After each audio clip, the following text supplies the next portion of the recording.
Muy buenas noches. Son todos bienvenidos a la Real Sociedad Económica del país. Para nosotros, ayer ya nuestro director había excusado su asistencia por estar en orden del acto institucional de la Universidad de Laguna y me pidió que presentara como miembro de la Comisión de Cultura, como presidente de la Comisión de Cultura, me parecía que era un lugar donde yo me sentía como en casa ahí. Y por eso agradezco muchísimo que en esta 13ª jornada Cofrade interese a la ciudad de La Laguna, interese el tema del que se va a hablar hoy y del cual tenemos un experto aquí al lado derecho. Agradezco también la representación del Ayuntamiento, que también es alguien de quien esta sociedad está muy agradecido. Tenemos aquí a don Julia Tortas, que es la concejala del Patrimonio, y a todos ustedes, los que representan a instituciones tanto religiosas como cívicas, pues también les doy la bienvenida y a todos los socios de esta sociedad. Esta sociedad es una sociedad abierta que quiere que cuenten con ella para todo aquello que quiera ser difundido por esta ciudad. Y nada más que, como digo, agradecerle su presencia y le doy paso a don Agustín Vera Hernández, que es el hermano mayor de la Cofradía de nuestro Padre Jesús Nazareno y Nuestra Señora de la Soledad de la Salle, y él hará la introducción.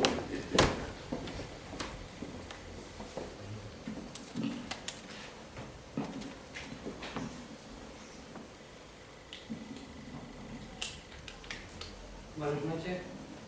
Es habitual que los actos que realiza nuestra Cofradía de nuestro Padre Jesús Nazareno y Nuestra Señora de la Soledad de la Salle se realicen con un momento de reflexión.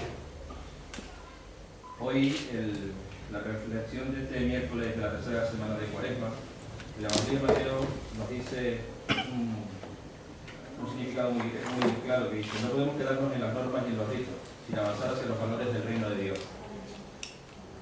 Y con respecto a este texto, vamos a escuchar una pequeña oración que dice así: tú viniste, Jesús, a cambiarnos la vida. Tú quisiste rescatarnos de la mediocridad.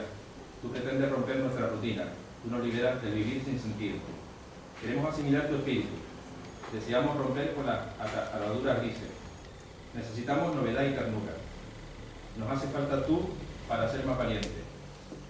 No podemos seguir viviendo sin proyectos, pasando día a día sin pena ni gloria, creyendo que con no hacer mal no tenemos bastante, ya tenemos bastante. Cuando tú nos propones luchar y transformar, construir ese mundo de paz y de justicia, trabajar por el reino y hacerlo realidad, tratarnos como hermanos y crear tu gran familia. Contamos hoy contigo, no nos dejes, Señor. San Juan Bautista de la Salle, viva Jesús en nuestros corazones. Por siempre. Dignísimas autoridades, señor presidente de la Comisión de Cultura de la Real Sociedad Económica Amigos del País, hermanos de la Salle, don Domingo Jorge López, don Carlos Rodríguez Morales, presidente de la Junta de Hermandades, hermanos cofrades de las distintas cofradías, señoras y señores. Agradecemos profundamente a esta casa donde nos encontramos por acogernos con tanto cariño año tras año y así poder celebrar este acto, uno de los más importantes que nuestra cofradía realiza en la Semana Santa Lagunera. Así como agradecer al Ayuntamiento de San Cristóbal de la Laguna por su importante colaboración, ya que sin la misma difícilmente podríamos realizar nuestros actos. Al señor don Domingo Jorge López por prestarse a presentar este acto. A mis hermanos cofrades que con su trabajo han hecho posible esta jornada. Y por último, a todos ustedes por honrarnos con su presencia. Doy la palabra al presentador de la jornada, don Domingo Jorge López. Muchas gracias, don Carlos. Muchas gracias, don Juan, don Agustín.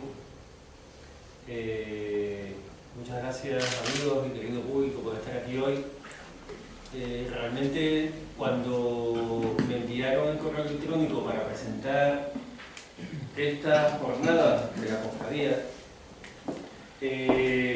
me llamó la atención el tema elegido para el segundo día, así como explicaba ayer que el tema señalado para el día de ayer, San Juan de Dios, es un tema quizás muy necesario ahora mismo por la digamos, el momento en el que seguimos viviendo y el mal estado de la sanidad, porque siempre se toca en los momentos de dureza, pues la educación y la sanidad suelen ser los espacios más dañados.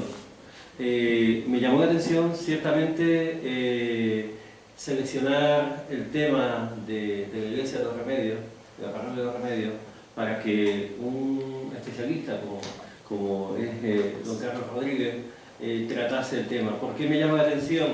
Porque a mí me ha dado siempre la impresión, y eso lo he podido a desvelar claramente don Carlos Rodríguez, que la Iglesia de los Remedios es la gran desconocida. Le decía hace un momento a Juan Carlos Rojas, quien amigablemente me ha invitado, yo humildemente he venido a presentar esta jornada, que si en alguna ahora mismo en la calle de la Carrera nos parásemos a preguntarle a 10 personas, a 10 colegas que viésemos, ¿qué es la Iglesia de los Remedios? Probablemente, seguramente me equivoco, pero será en números arriba y abajo, pues de las 10, 7, 6, 8 no sabían de lo que estamos hablando. Y si nos vamos a Santa Cruz, pues probablemente las 10 no sabían de qué estamos hablando. Y además es anecdótico, o sea, que la Iglesia de los Remedios, cuya imagen, cuya Virgen es la patrona de esta diócesis. Es asombroso, y lo más asombroso y maravilloso que siempre nos da la vida, porque la vida nos da cosas positivas, es que tenemos a un hombre que hoy nos va a revelar lo que la Parroquia de los Remedios es. Un historiador, un doctor en arte, que hoy seguro nos va a abrir un nuevo abanico de 1000 posibilidades para adentrarnos en la que para muchos es la gran desconocida, la Parroquia de los Remedios. Don Carlos, muchas gracias y nos ponemos en sus manos.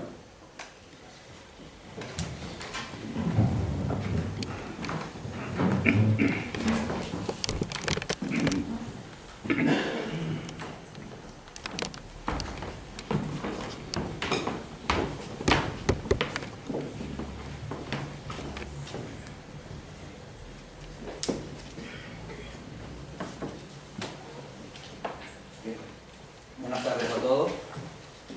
Cuando desde la Cofradía de Jesús Nazareno y Nuestra Señora de la Soledad se me propuso participar en esta jornada, invitación que agradezco, se me planteó también que hablar sobre la antigua iglesia parroquial de Nuestra Señora de los Remedios, con motivo de su 5º centenario que estamos celebrando justamente ahora.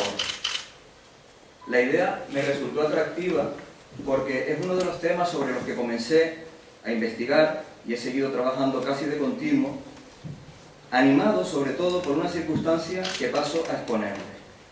Hoy, para todos nosotros, la Iglesia de los Remedios, como decía el presentador, no existe.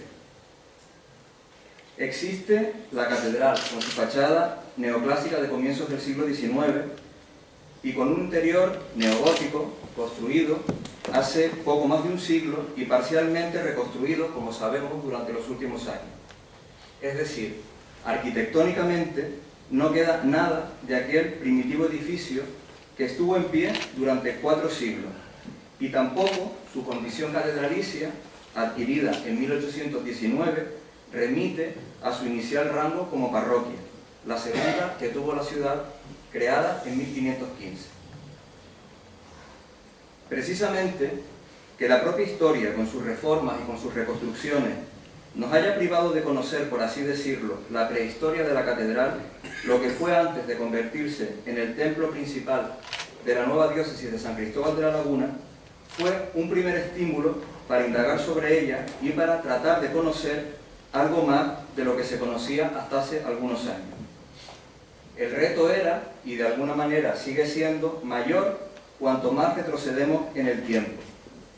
Por este motivo, al cumplirse ahora 500 años desde la fundación de la parroquia, escogí como título y como tema de esta charla el que pueden leer: La Iglesia de los Remedios, 1515-1615, arte, historia y devociones.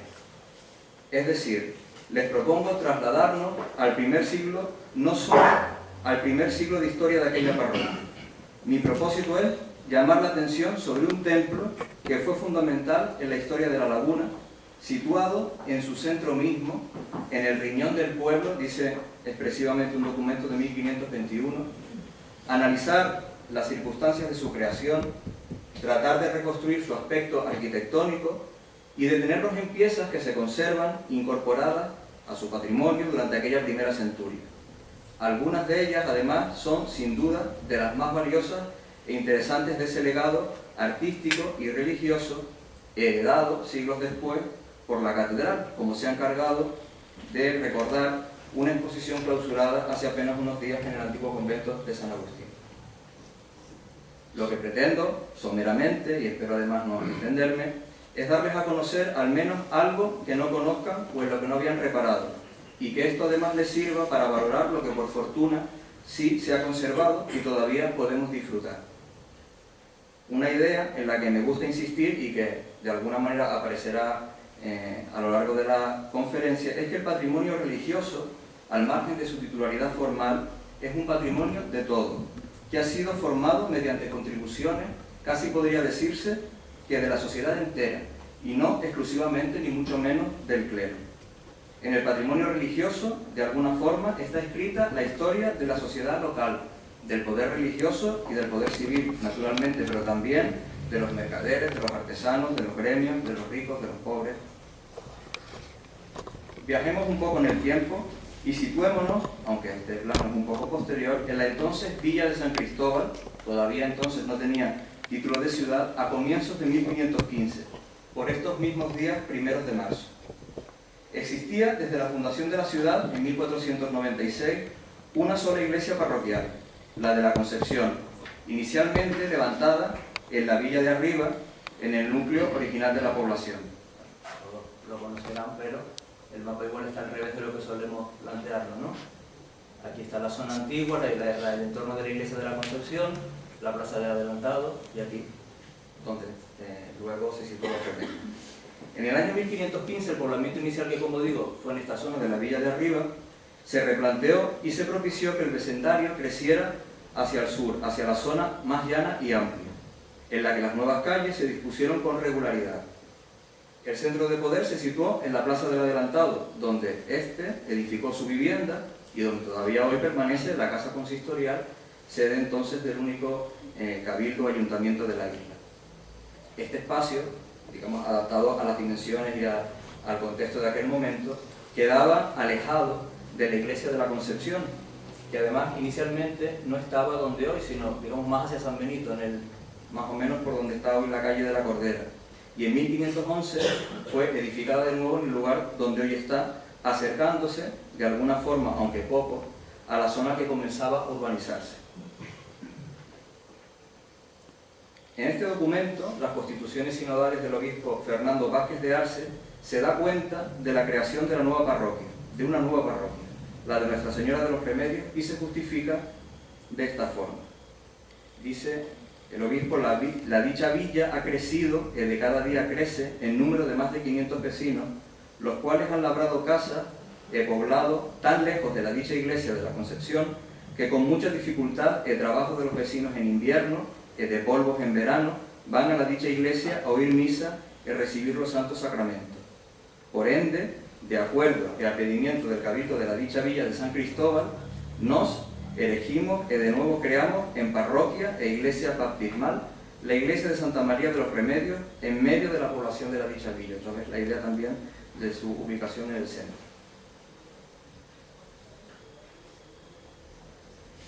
Son varias las dudas todavía planteadas sobre el origen de la parroquia.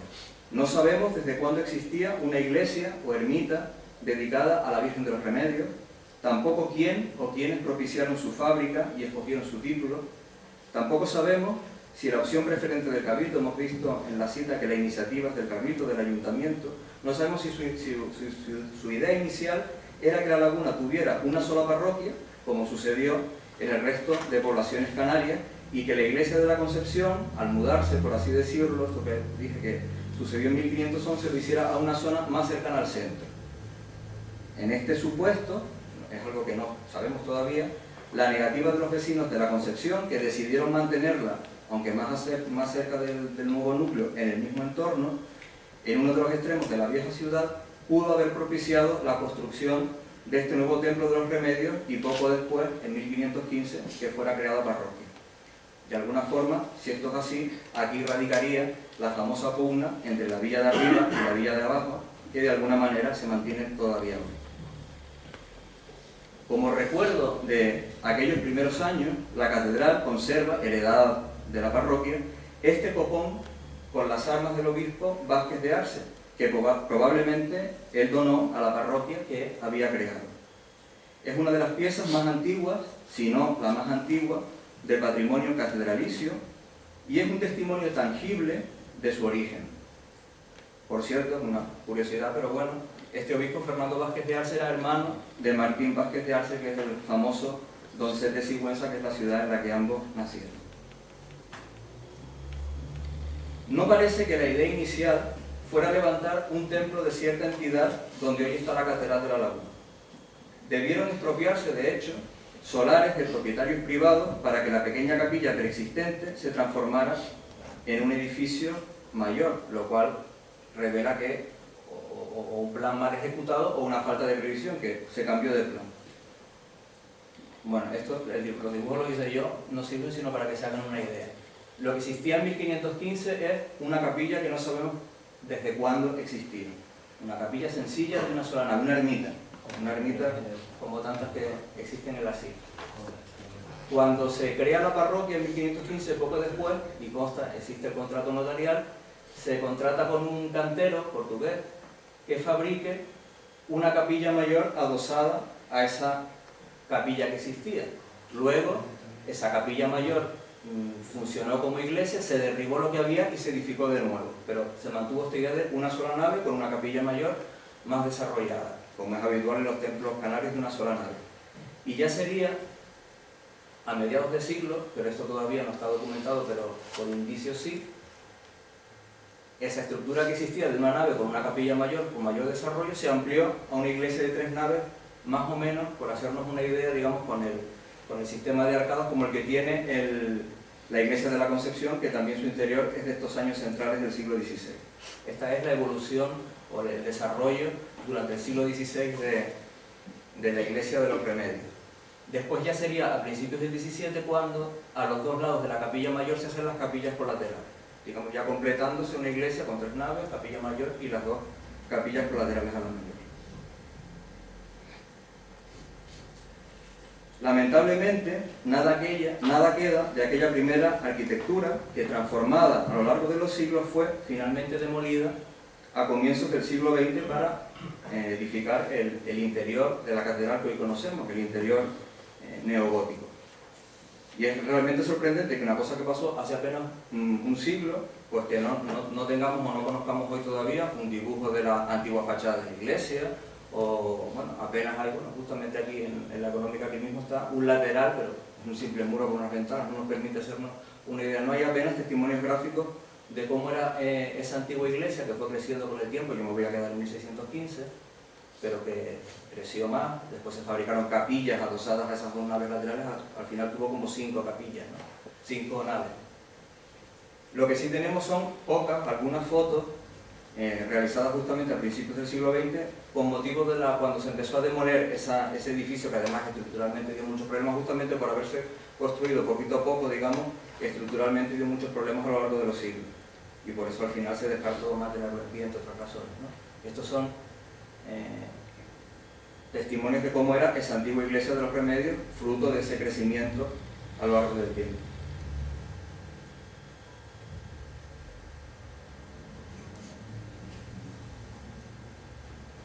A falta de testimonios más jugosos, por decirlo así, contamos también con este plano que ya antes proyecté de la laguna, levantado hacia 1588 por el ingeniero italiano Leonardo Torriani, que nos traslada un retrato de la organización del centro de la ciudad similar al que se ha mantenido hasta hoy.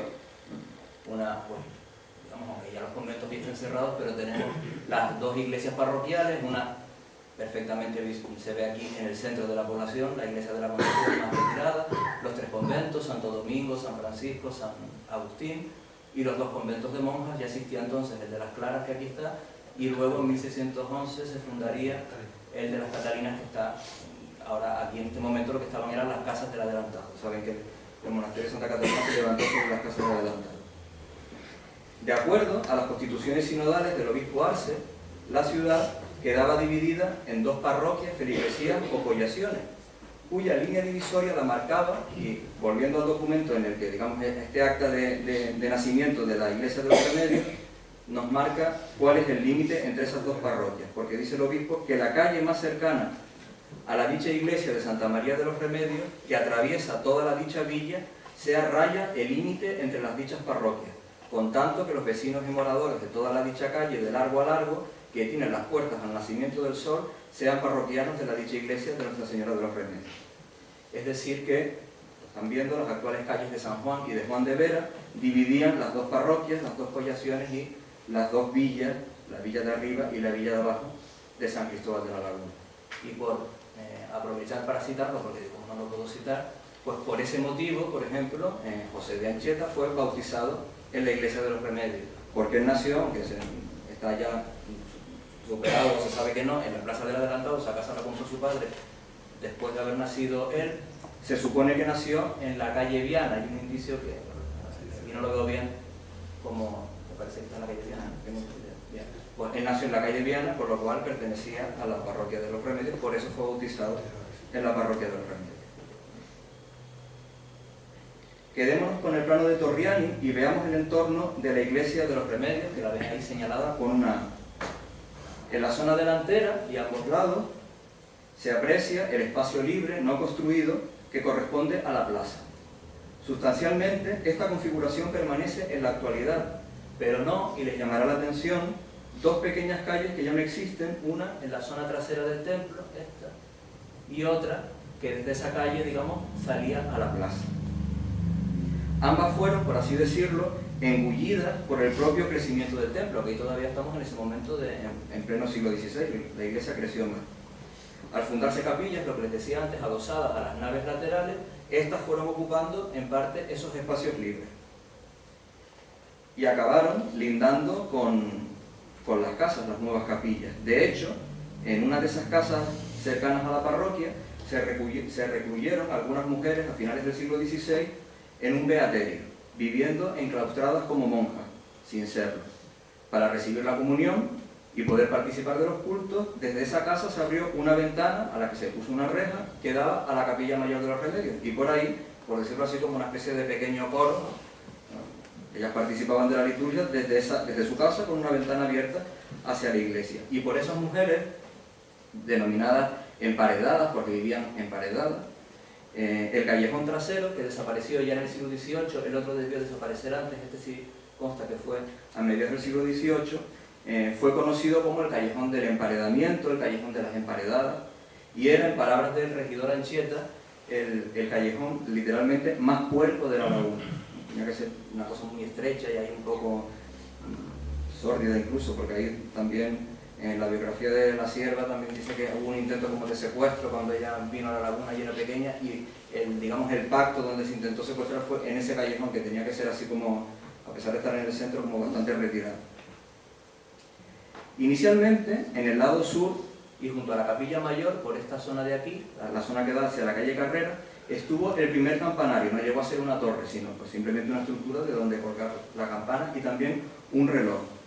Y hacia el otro lado, hacia la calle Bencomo, hubo un cementerio ampliado en 1558 al adquirir los feligreses unas casas, es decir, ahí había unas casas, se adquirieron por los vecinos para poder hacer el cementerio, y aparte de la casa compró un solar también. Por lo tanto, vemos que esta zona de la plaza ha tenido diversos usos ya. Desde apenas tenía la ciudad 60 años y ya habían usado, digamos, ese solar ya había tenido varios usos. Y con algunos de ellos, ya sea de vivienda, cementerio o la propia iglesia, pueden o deben estar relacionados los restos que permanecen en esa parte pendientes de estudio. Aquí traído también, bueno, porque la noticia, que como saben ha sido una cosa así como que ha tenido mucha resonancia, lo que sí pienso que habría que descartar, a pesar de que se ha publicado, es que tenga que ver con esa primitiva iglesia de los ermitas de los Remedios, porque lo que he explicado, vuelvo a recuperar creo que el dibujito, lo que sí hay constancia es que la iglesia creció a partir de esa primitiva capilla, por lo cual esa primitiva capilla, lo que pudiera quedar, o en cualquier caso, está dentro de la catedral, no en una zona, digamos, al lado o marginada. Ahí, en esos restos que quedan, en todo caso, lo que podría haber es testigos de ese uso, como vivienda, como cementerio, o parcialmente, cuando la iglesia creció, pudo ocupar también algo de ese lado. Pero vamos, no desde luego la primera ermita. Volvemos al plano de Torriani, que bueno, le sacamos partido porque ya les digo que no tenemos otra cosa casi a la que agarrarnos. Creo que pueden apreciar aquí en la fachada como hay dos elementos que sobresalen, ¿no?, en la fachada y que deben corresponder a la portada de la iglesia, que también debió perderse cuando se levantó la fachada neoclásica en el siglo XIX. Aunque no conocemos documentación todavía relativa a su obra, no conocemos el contrato, sí sabemos que estaba levantada a mediados del siglo XVI, porque en 1568 se puso de modelo la portada de la iglesia de los Remedios de la Laguna al cantero Miguel Antúnez, un cantero portugués, para que hiciera esta portada de la iglesia de San Marcos, por lo cual igual no eran exactamente iguales, pero esta portada de San Marcos se hizo siguiendo el modelo de la de los Remedios, por lo cual nos podemos formar una idea de qué tipo de portada tenía. Además sabemos que a ambos lados de la portada de la iglesia de los Remedios había dos esculturas de San Pedro y de San Pablo. Una de ellas, la de San Pablo, se conserva todavía en colección particular y pudo verse hasta hace poco, igual alguno de ustedes la vio en esta exposición Herencia que antes he citado. A pesar de su aparente tosquedad, o a su aparente tosquedad, pues digamos por justificarlo un poco, hay que comprender que se suman los efectos de haber estado 3 siglos a la intemperie de la laguna. Pero la pieza, al margen de su valor, digamos, artístico, tiene el valor casi de una reliquia, porque como estamos exponiendo es muy poco lo que se conserva, casi nada, de la arquitectura primitiva de la iglesia de los Remedios. Y también porque esta escultura, por decirlo así, es coprotagonista de un simpático y poco conocido relato, recogido en el siglo XIX por José Álvarez Rijo, bajo el título de Miedo de San Pedro y San Pablo, que es cortito y yo creo que merece la pena leer. En el exterior de la puerta principal de la iglesia de los Remedios había los bustos de piedra de San Pedro y San Pablo. Allí también hubo unos pollos donde solían ir a tomar fresco por la noche varias personas. Sucedió que luego que se separaba alguno de los concurrentes, los demás quedaban hablando de la vida y milagros de aquel. Por fin quedó uno solo y ya tarde de la noche pasó el corregidor, que le preguntó incómodo qué hacía allí en aquella hora. Él le dijo: Señor, todos los que estábamos aquí, no obstante que nos llamamos amigos, hemos murmurado los unos de los otros, y yo no me he querido marchar de miedo que este señor San Pedro y San Pablo no hagan lo mismo de mí.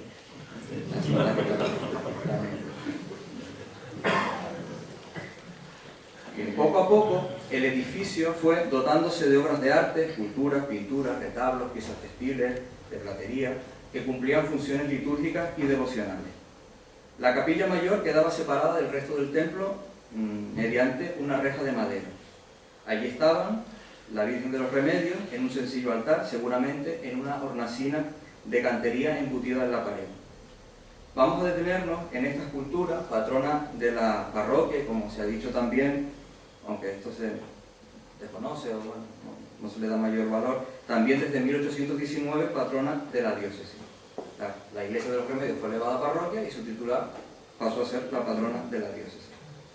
Ya hemos apuntado que desconocemos por qué y por quién se escogió, o por quiénes se escogió esta vocación para dar título al templo, aunque se ha supuesto que tiene que ver con el éxito de este título en Andalucía, de donde procedían el adelantado y buena parte de los primeros gobernantes de la laguna. Pensemos que la iniciativa de crear esta parroquia fue del Cabildo. No obstante, desde el punto de vista litúrgico, corresponde a la expectación de la Virgen, por lo que al principio su fiesta se celebraba el 18 de diciembre y no el 8 de septiembre como ahora.